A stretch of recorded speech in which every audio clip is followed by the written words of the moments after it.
Қаламайды дейсіз. Нені қаламайды? Сіздің басшылығыңызды, Геннадий Васильевич, бірінші хатшы болғаныңызды қаламайды. Неліктен?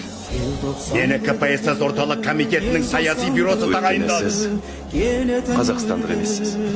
Ол ұлтшылдық. Бәріне кінәлі мен. Алаңға мен үгіттеп алып бардым. Оларды оқу орнынан қумаңдар. Шеруді де мен ұйымдастырдым. Алаңға мен Қонаевты да, басқаны да қорғауға емес, қазақ қыздарын шашынан сүйреп ұрып атыр деген соң бардым. Кіргіптарлық құлдықта өмір сүргеніміз жетер.